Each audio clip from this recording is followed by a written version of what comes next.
Creer en Dios implica mucho más que simplemente decir que Dios existe. Creer en Dios tiene muchas más connotaciones. Yo quiero leerte un pasaje de la Biblia donde Jesús explica cuál es el fundamento o cuál es la condición de una persona que demuestra que sí cree verdaderamente en Dios. Jesús, voy a leerte la palabra del Señor en Mateo capítulo 16.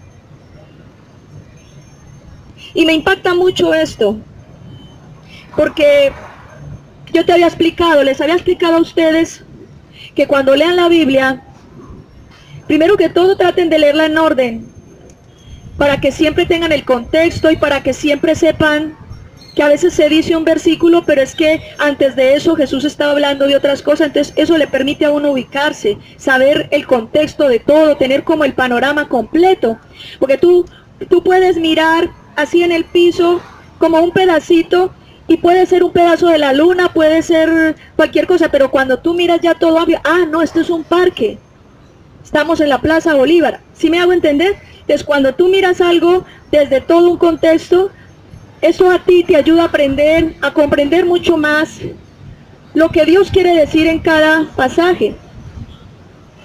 Entonces, en Mateo capítulo 16, Jesús les hace a los discípulos una pregunta que los revoluciona completamente, los sacude. Les hace la siguiente pregunta.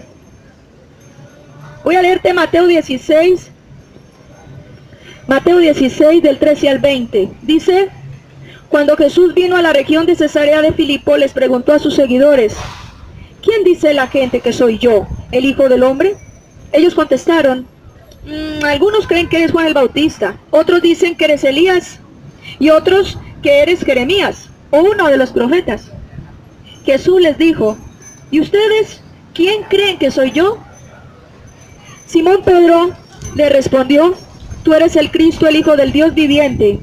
Jesús le dijo: Simón, hijo de Jonás, qué afortunado eres, porque no fue un ser humano el que te lo reveló, sino mi Padre, el que está en el cielo.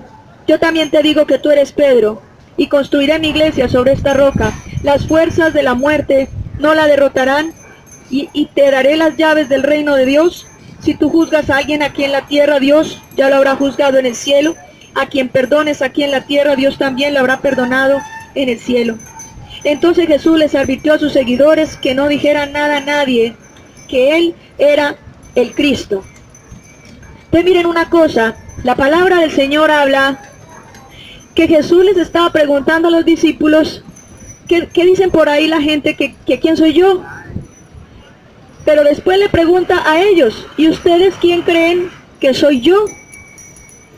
Y no es que Jesús no supiera. Claro, Jesús sabía lo que pensaba la gente aún desde antes de decirlo. Él sabía lo que pensaban las personas. Pero lo que buscaba Jesús con esa pregunta realmente era que los discípulos se cuestionaran, que los discípulos se dieran cuenta si verdaderamente conocían a Jesús o no lo conocían. Realmente eso era. Pero como te digo, vamos al contexto. Cuando yo leí esto, yo dije: Señor, ¿por qué el interés de Jesús hacerle esta pregunta a los discípulos? Y resulta que antes de eso, al principio del capítulo de Mateo 16, Jesús llega con los discípulos a un lugar donde estaban los fariseos y los saduceos. Y entonces, a ver, te explico, los fariseos y saduceos, para algunas personas que no lo saben acá presentes, tiene que ver con unos grupos religiosos de la época. Grupos religiosos de la época que era gente muy arraigada en sus creencias y que rechazaban a Jesús. Lo mismo que puede pasar hoy en día. Gente que tiene sus tradiciones religiosas y sus corrientes religiosas y rechazan el evangelio, y donde se vea predicando el evangelio dice: esos son locos. En esa época entonces los fariseos y los saduceos le dijeron a Jesús así por provocarlo. Cuando él llegó le dijo: oiga, si usted dice que es el Hijo de Dios, si usted es que el Mesías, pues denos una señal, haga un milagrito ahí a ver, muéstrenos a ver si usted sí es. Entonces Jesús les dijo a ellos: La única señal que les voy a hacer a ustedes, por ser tan incrédulos y tan perversos, la única señal va a ser la señal de Jonás. Esto pues no es la predicación de hoy, pero se los explico para entrar en contexto.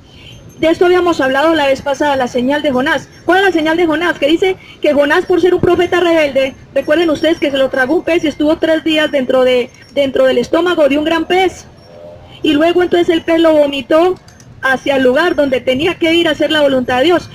Pero Jesús, ¿por qué le dijo a los fariseos y saduceos, les voy a dar la señal de Jonás? Esa es la única que van a recibir.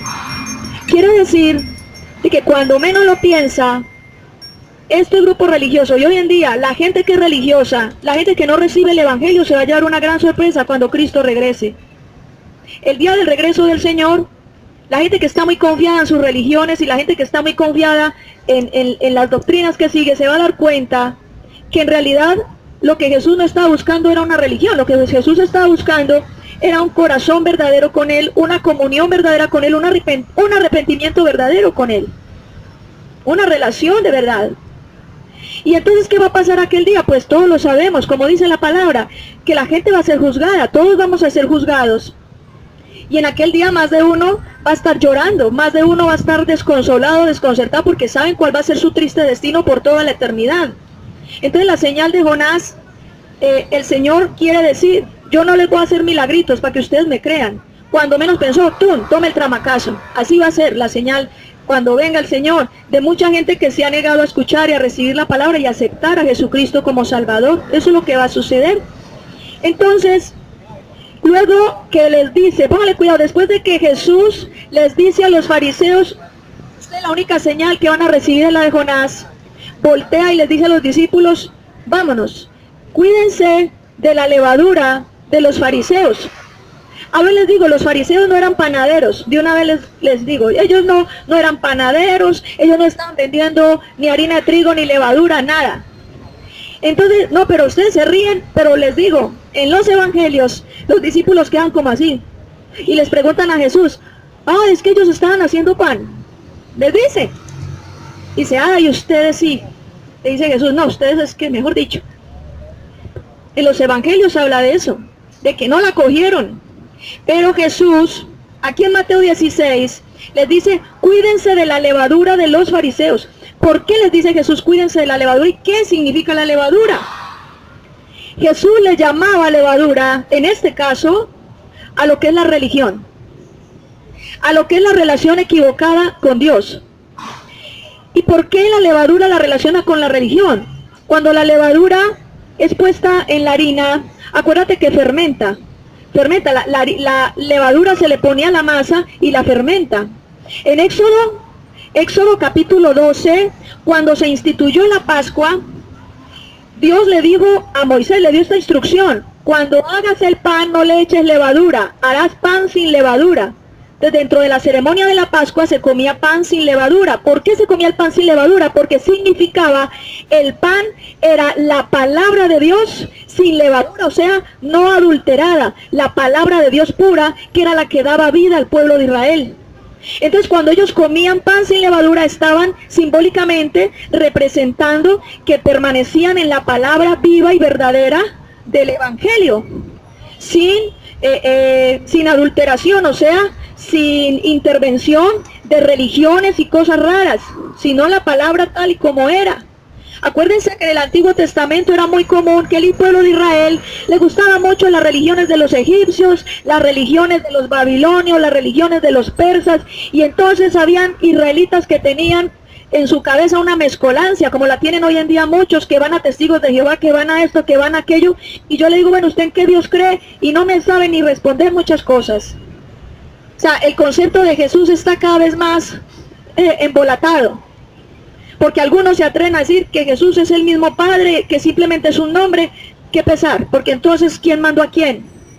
Si usted lee 3:16, sabe que el Padre es uno y el Hijo es otro, ¿sí o no? De tal manera amó Dios que envió a quién, a su Hijo. Ustedes no pueden ser la misma persona. ¿Está claro eso? Amén. Bueno, pero no voy a hablarles del unitarismo. Sigo aquí con el tema. Entonces la levadura representa, y es lo que el Señor les estaba diciendo. Algunos no la cogieron de los apóstoles, pero Jesús les estaba diciendo: cuídense de las religiones, cuídense de aquellas personas que corrompen el verdadero conocimiento de mi palabra, cuídense de la levadura. Entonces, primero que todo les dice: cuídense de la levadura, y más adelante, ya cuando salen de allí del lugar, ya queda Jesús con los discípulos, y ahí es donde les mete la pregunta. Jesús les pregunta a ellos: ¿quién dice la gente que soy yo? Ah, que esto y esto y esto. Y los mira a ellos fijamente y les dice: ¿y quién crees tú que soy yo? ¿Quién creen ustedes que soy yo? Entonces mire el contexto. Se encontró con un grupo de religiosos, con gente que se jactaba de que conocía a Dios y que estaba muy bien con Dios. Humillaron a Jesús, lo desafiaron, que hiciera un milagrito. Y entonces Jesús le dice a los discípulos: cuídense de las religiones, y sale y se los lleva. Y luego les pregunta: ¿ustedes saben quién soy yo? O la pregunta por ahí que hacen muchas personas: usted no sabe quién soy yo. Pero Jesús les decía a ellos: ustedes saben quién soy yo, ¿verdad? Ustedes saben quién soy yo, ustedes me conocen de verdad. O ustedes tienen en la cabeza religión. ¿Cómo se relacionan ustedes conmigo? ¿Con una relación verdadera, conforme lo que yo digo acá, en mi palabra? ¿O se están relacionando conmigo por lo que les dice la denominación tal o el grupo tal? ¿Cómo es la relación tuya conmigo? Dice Jesús. Eso, les digo, los revolucionó, o sea, los desafió, los desbarató, los desubicó. Mejor dicho, esto causó en ellos una gran conmoción. Pues tanto fue así, casi se tragan la lengua. Tanto fue así que de los 12 no contestó sino uno. Como cuando en el colegio se acuerdan que el profesor en la clase de álgebra hace una ecuación así más larga que una semana sin carne, y después voltea y dice: ¿quién tiene la respuesta? Y todos tragan entero.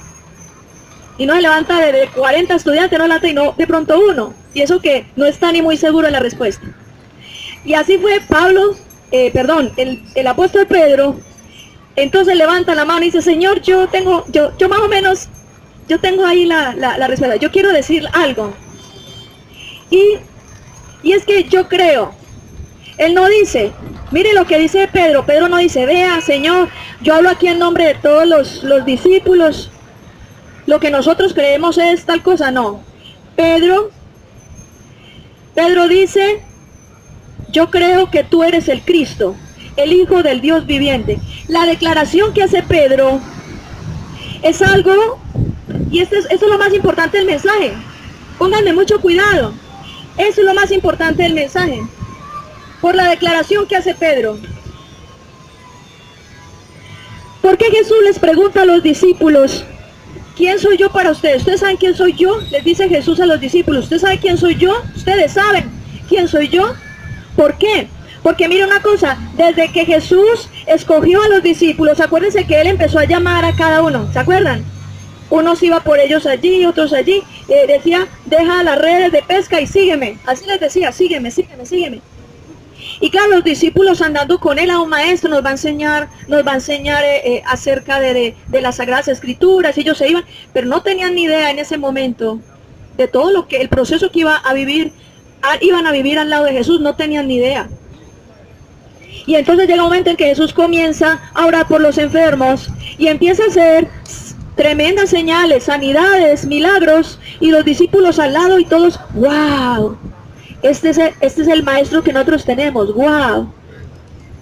Pero llega un momento en que Jesús se sube a la barca con ellos y pasa al otro lado del Jordán, y dice la palabra del Señor que se empieza la barca así como a sacudir. ¿Se acuerdan de ese pasaje donde los discípulos le dicen: Jesús, pilas, despiértese que nos vamos a hundir, y usted ahí durmiendo? Es que no se da cuenta que nos estamos ahogando. Entonces Jesús les dice: hombres de poca fe. Y entonces Jesús con esa tranquilidad le dice al mar: cálmate, y a los vientos: cálmense, obedezcan. Y entonces los discípulos otra vez: ¡wow! El maestro que tenemos. Y alguno dice de ellos: oiga, ¿y quién es este hombre que hasta el mar y los vientos le obedecen? ¿Quién es este hombre? Pues claro, no lo conocían. Te fíjense una cosa: cuando los discípulos decían: ¿quién es este hombre que hasta el mar y los vientos le obedecen. ¿Quién es él? Pero ¿quién es? ¿En qué nos metimos? O sea, ¿cuál es ese maestro que nos llamó? Hasta ese momento no conocían a Jesús. Y parece ser que más adelante, cuando Jesús les dice, la gente dice esto y esto, pero ¿usted quién dice que soy yo? Y de los 12 contestar uno, es porque más de uno tampoco lo conocía hasta ese momento, ¿sí o no? Tampoco lo conocían hasta ese momento. Porque si no, todos hubieran dicho así en coro, tú eres el Cristo, el Hijo del Dios viviente, en coro. Pero no, solo se levantó uno, que era como el más lanzado.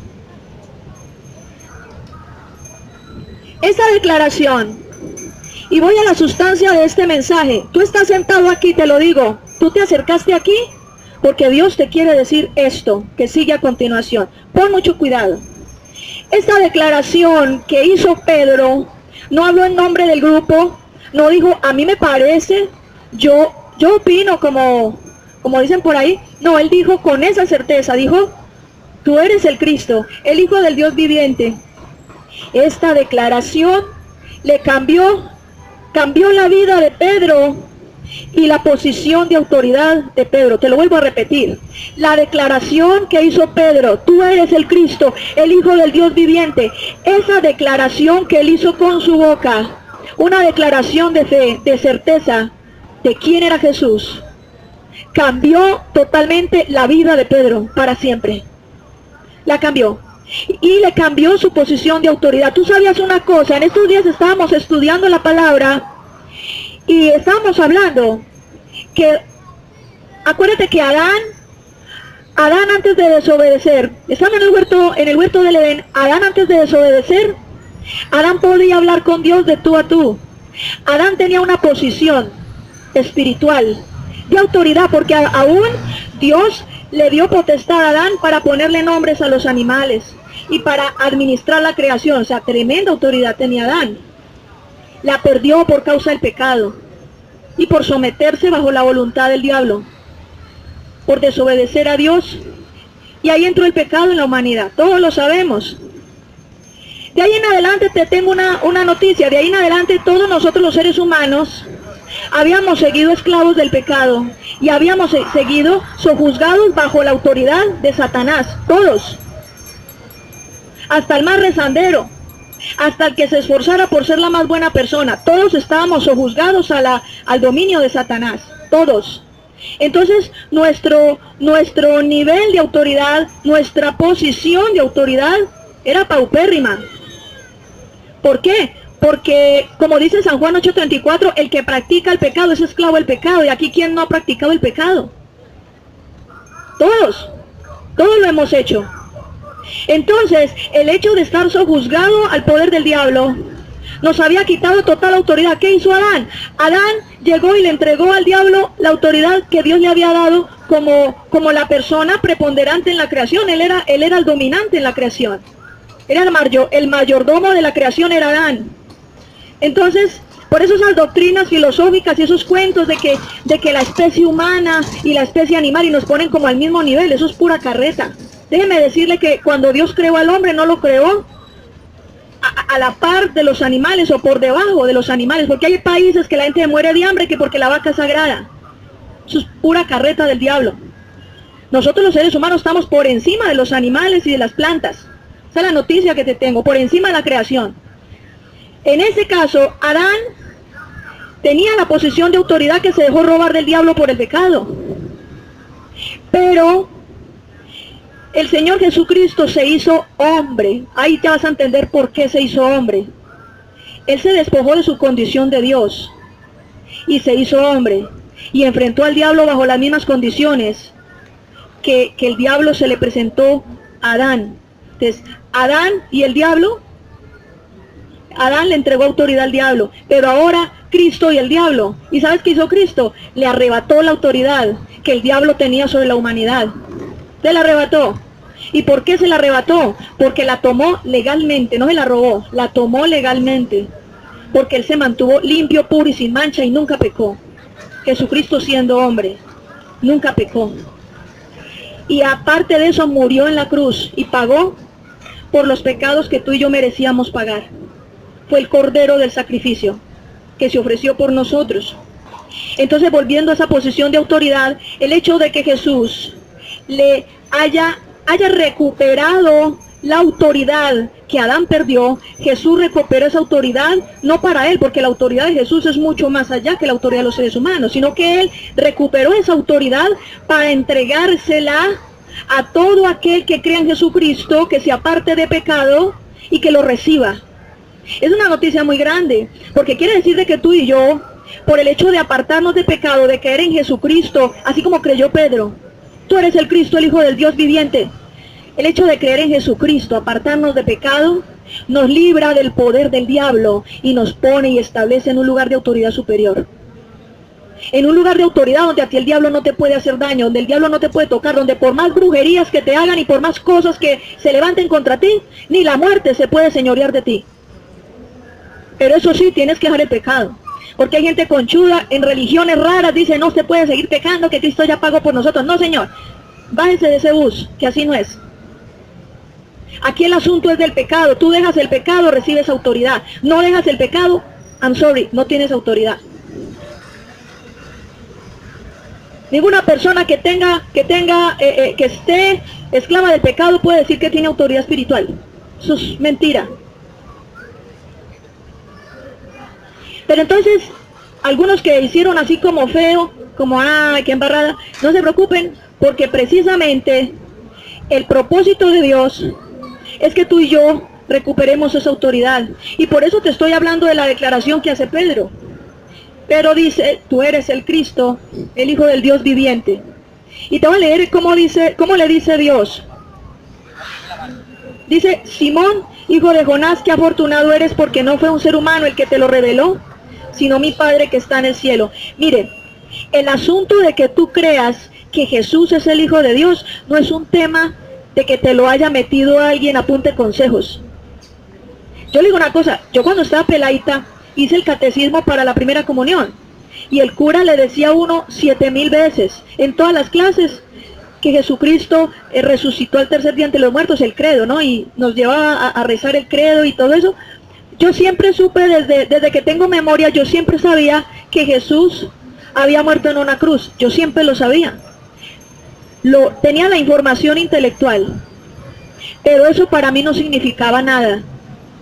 Porque yo seguía practicando pecado. Y luego que uno crece, se vuelve más perverso. Y mi vida era un desastre. Y yo sabía que Jesucristo, yo tenía ese conocimiento de que Jesucristo había muerto en la cruz. Y que al tercer día había resucitado. Pero eso para mí no significaba en mi corazón, aquí en mi corazón, no significaba nada. No había transformado mi interior. No había como una revelación en mi interior de ese conocimiento. Solo tenía aquí. Ah, sí. Como mucha gente, ¿usted cree en Dios? Claro, yo creo en Dios. Bueno, si usted creyera en Dios, ¿por qué sigue practicando el pecado? Si se supone que Cristo venció el pecado en la cruz y que te está haciendo libre, y si tú crees en Él, Él te hace libre, entonces ¿por qué? ¿Qué ha pasado ahí en el proceso? ¿Se da cuenta? Es creer en Dios. Estamos partiendo de qué es creer en Dios, y el tema se llama, si tú crees en Dios. Es una pregunta que Dios te está haciendo hoy. ¿Tú crees realmente en Dios? ¿Tú crees en Dios? Entonces a través de este mensaje nos estamos dando cuenta si realmente creemos en Dios, o si la idea que teníamos o que tenemos hasta el día de hoy era una religión. Te sigo explicando. Mira lo que Jesús dice, listo, tú crees que yo soy el Hijo del Dios viviente, que yo soy el Cristo. Entonces, por el hecho de creer en eso, mira, Pedro, lo que te doy, la potestad que te doy y lo que voy a hacer contigo. Póngale cuidado entonces que empieza a describir. Pedro refleja con su respuesta que tiene conocimiento de quién es Jesús. Mire, el conocimiento que tú tengas de Dios determina la confianza que tú tengas en Dios. Hay gente que dice, sí, yo creo en Dios y yo sé que Dios me va a sacar de esta. Ahí mismo salen corriendo a buscar el gota a gota. ¿Usted no crees en Dios? Porque Dios no creó el gota a gota. Algunos están riendo por ahí, pero saben que es verdad. ¿Dios creó el gota a gota? No. Si tú lees la Biblia, lo primero que dice Dios es que no hagas deudas, no tengas deudas. Porque si confías en Dios, ¿por qué vas a salir corriendo a regalarle tu dinero a otro? Para nada. Entonces, fíjate, si tú conoces realmente a Dios, mientras más lo conoces, más vas a confiar en Él. Y si tú confías en Él, entonces vas a tener más fe en Él. Hay gente que no tiene fe en Dios, pero es porque no lo conoce. Y si no lo conoce, pues no le tiene confianza. Y si tú más fe, póngale cuidado, si tú más fe tienes, esto es como una ecuación matemática. A mayor conocimiento de Dios, mayor confianza sientes en Dios. Más tranquilidad, y como dice la palabra, ahorita se me viene a memoria, Proverbios 28:1, que dice, huye el malvado sin quien lo persiga, pero el justo duerme confiado como un león.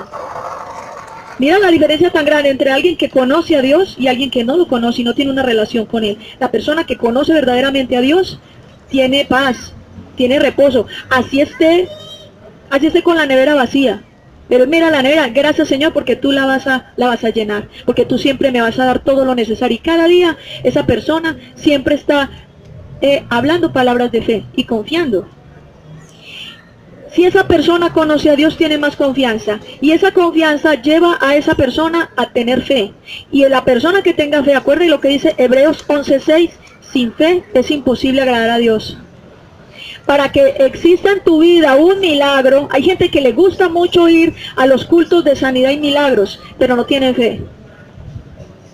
Y después dicen, no, eso es una farsa ya, eso es, mejor dicho, ese pastor o ese fulano, eso es un estafador. No, no es que sea estafador, es que tú no tienes fe. Y Dios actúa en la fe. ¿Cuántas personas fueron a buscar a Jesús y le decían, oiga, háganos, hay un milagrito a ver para nosotros creer? Y Jesús les decía, olvídense de eso. Les doy la señal de Jonás para que aprendan.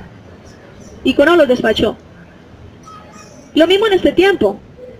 Si la gente no tiene fe, no va a ver la gloria de Dios manifestada en su vida. Eso sí es de ahí. Entonces, la fe es lo único que te puede llevar a ti y a mí a experimentar el poder sobrenatural de Dios. Yo creo en el poder sobrenatural de Dios. ¿Qué es sobrenatural? Que está por encima de lo natural. ¿Qué es lo natural? Que si tú tienes un tumor, o tienes un SIDA, o tienes te extirparon un riñón y tienes uno solo que ya está cojeando, lo natural es que bailas, tú necesitas una diálisis para toda la vida hasta que ya cuelgue los guayos, y ya se acabó, y se apague y vámonos. Lo natural. Lo sobrenatural es lo que viene de lo alto, lo que viene del cielo, la manifestación gloriosa del poder de Dios, que puede hacer que a ti te salga un nuevo riñón y que el que estaba cojeando te queda bien, quedas con 2 riñones perfectos. Y ya, eso es lo sobrenatural. Lo sobrenatural es que una persona que tenía SIDA va y se hace un examen y resulta, oiga, usted no tiene nada, eso fue que usted equivocó. Sobrenatural.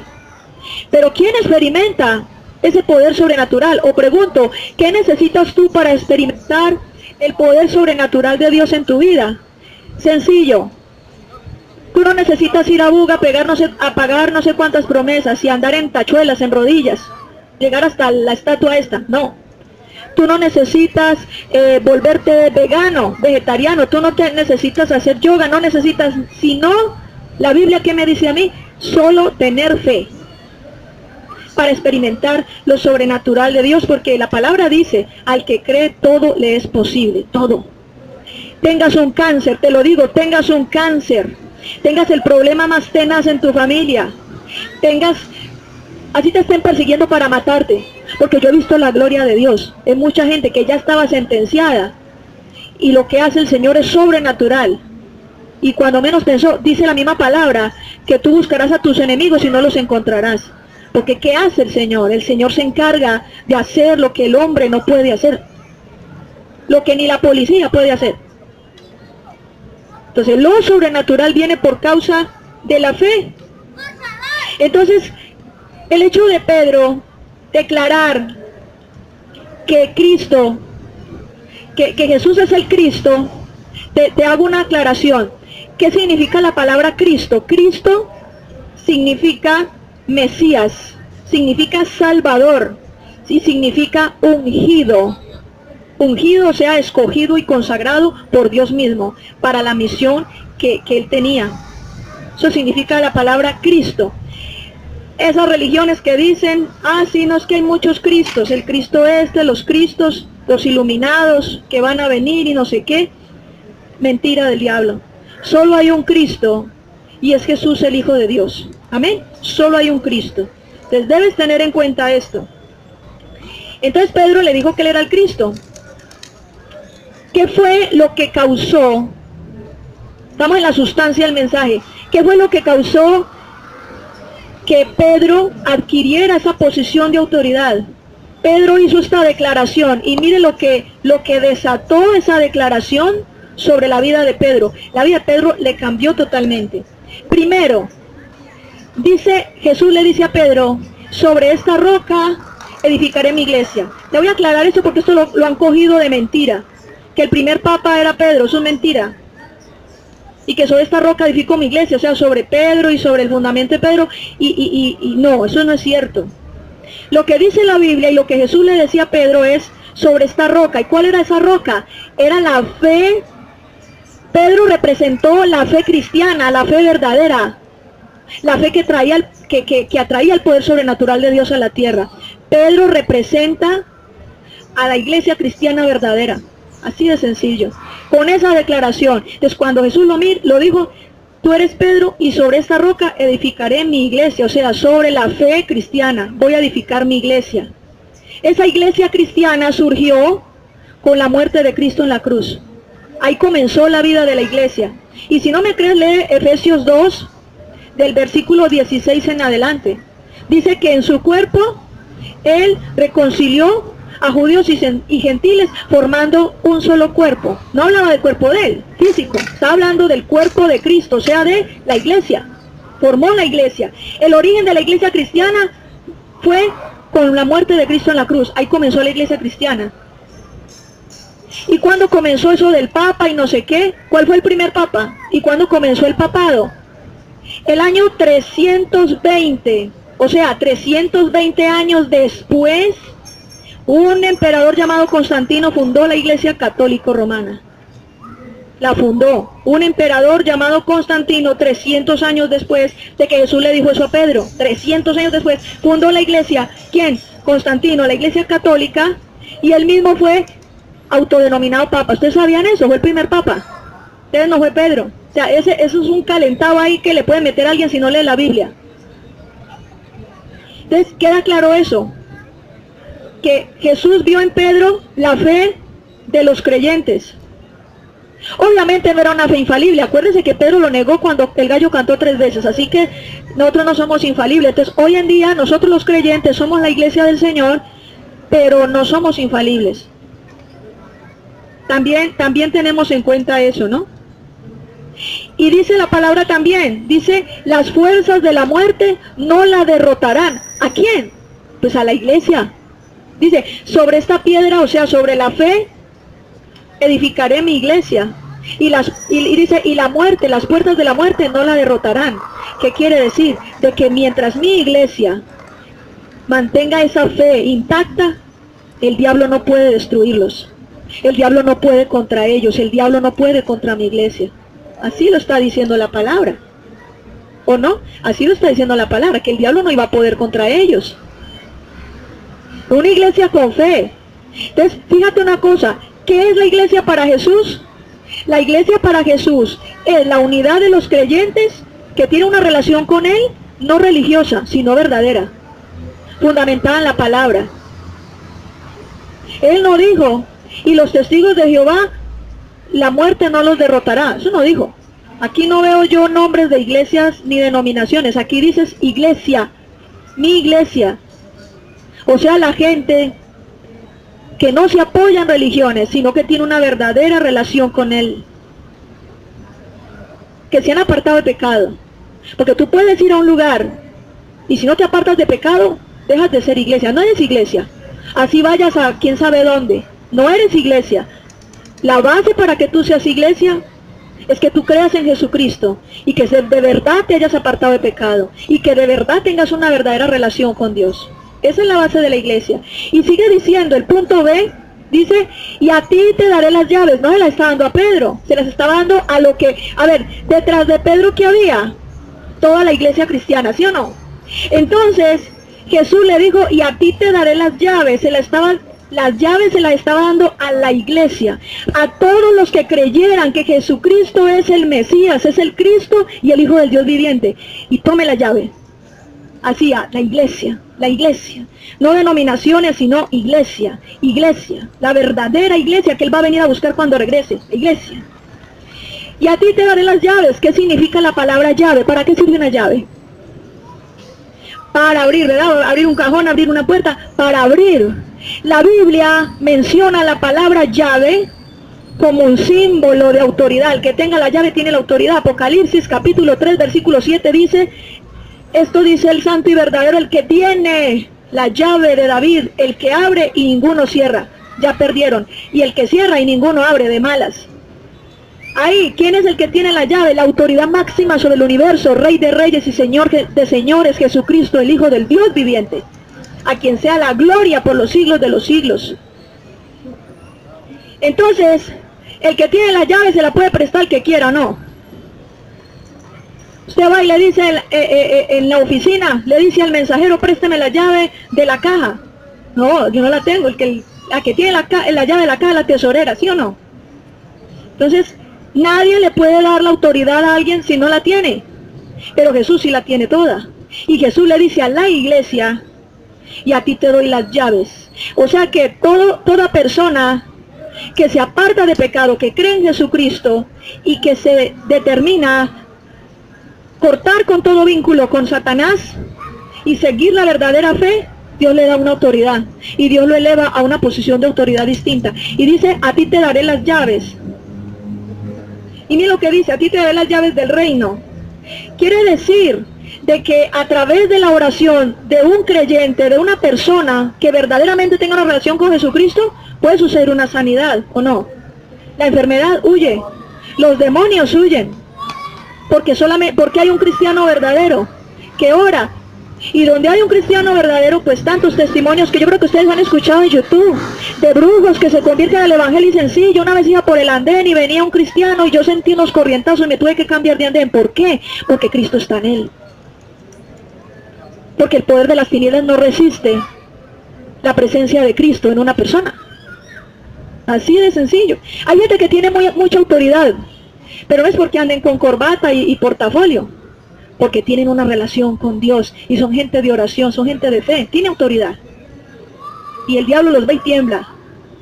Puede haber otro que ni siquiera ora y puede tener la Biblia bajo el brazo y andar encorbatado y de saco y de vestido. No tiene ninguna autoridad. El diablo sabe quién es. Ya, este es mío. Pues acuérdense que Dios no se basa por la apariencia de la gente, ¿no? 1 Samuel capítulo 16 dice, porque versículo 7 creo que es, dice, yo no me guío por lo que la gente siempre se fija por lo que ven sus ojos, en cambio yo miro el corazón de la gente. Dios mira el corazón, Dios te mira el corazón. Y el que es muy espiritual, solo Dios sabe si verdaderamente es espiritual. Dios sabe quién es espiritual o no. Entonces también dice que le dio el poder a la iglesia, nos ha dado a nosotros el poder de juzgar. Dice, y todo lo que juzgues en la tierra ya está juzgado en el cielo. ¿Y qué es juzgar? No es de que, ay, usted es mala persona, usted se va para el infierno. No, no está hablando de ese juicio es diabólico. Está hablando de otro juicio.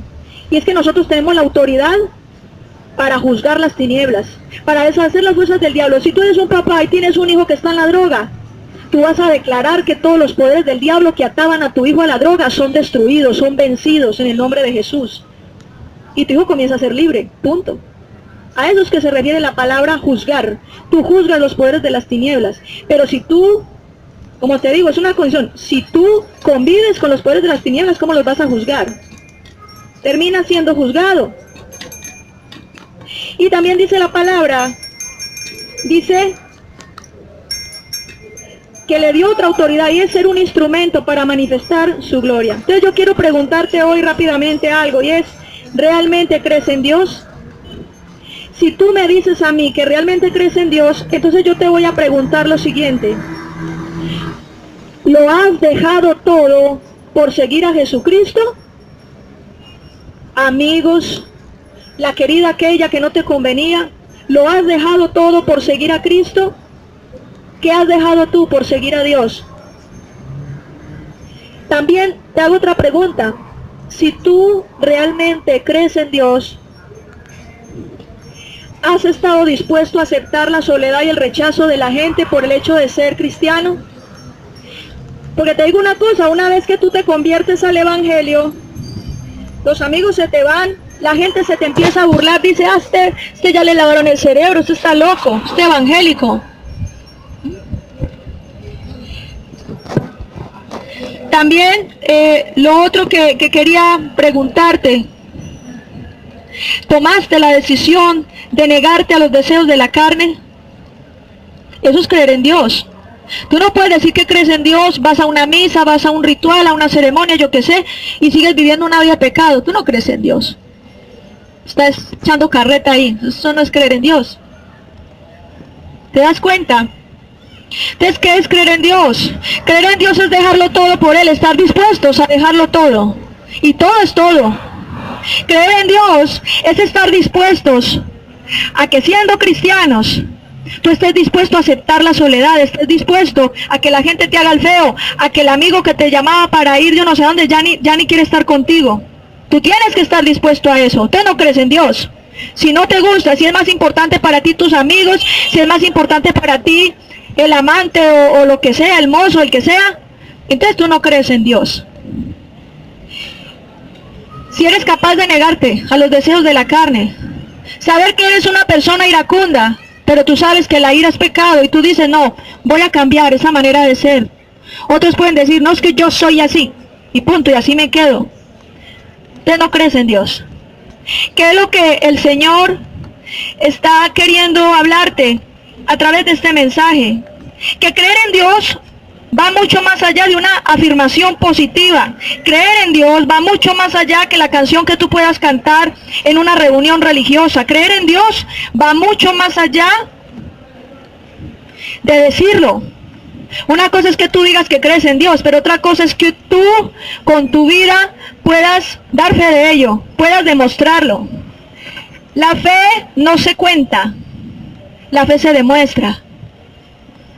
La fe se demuestra. Si tú tienes fe, debes demostrarla con tus actos, con tus actitudes. Y solo así, tú vas a poder ser una mujer o un hombre de autoridad. El diablo sabe quién tiene autoridad. Y a esa persona no la puede tocar, así tenga las amenazas encima que tenga. El diablo sabe quién tiene autoridad y no se mete con esa persona, no puede. Testimonios han habido de gente que le ha pagado a satanistas y a brujos para que asesine pastores. Y han llegado y les tiembla la mano y les cae el arma, lo que sea, y no pueden hacer nada. ¿Por qué? Por la autoridad. No porque hagan muchos cultos, o porque sean de la religión tal, de la secta tal, no. Porque tienen autoridad. Una cosa es la autoridad, y otra cosa es que pertenezca a una religión o a una iglesia. Distinto. La autoridad no la determina una secta o un grupo religioso, la autoridad la determina. Acuérdate, qué tanto conoces a Dios, qué tanto confías en Él, qué tanta fe tienes en Él y qué tanto has dejado que ese poder sobrenatural se manifieste en tu vida a través de la obediencia y la santidad, de tomar a Dios en serio. Si tú tomas a Dios en serio, Él te toma en serio a ti. Así que si tú quieres ver la gloria de Dios, yo te invito para que hagamos una oración en este día. Te invito para que hagamos una oración. Porque la iglesia que Dios va a venir a buscar no va a ser una iglesia si tiene local o no tiene local. No va a ser una iglesia si tiene el aviso bonito o no tiene aviso. No, el Señor va a venir a buscar una iglesia, ya me entienden, ¿no? ¿Cómo es la cosa? Ya ustedes me entienden. Él no va a venir a buscar denominaciones, Él va a venir a buscar la gente que ha tenido autoridad por causa de su obediencia y por causa de la fe con la que ha actuado. Si tú estás cansado y cansada de que el diablo siempre ahí te esté martillando encima, de que oprima a tus hijos, de que oprima a tu marido o a tu esposa, de que oprima, de que en el trabajo pase esto, estás cansado de que el diablo te ataque, es porque creo que está fallando algo. Y eso que está fallando es o porque no sabes realmente que tienes autoridad y no la has ejercido, o porque a lo mejor tienes que resolver algo que te está quitando autoridad, que eso es otra cosa. El diablo sabe hasta dónde puede limitar nuestro actuar en el Señor y en el reino. Entonces te invito para que hagamos esta oración al Señor. Amado Dios, te doy muchas gracias por este día, por enseñarnos a través de la vida de Pedro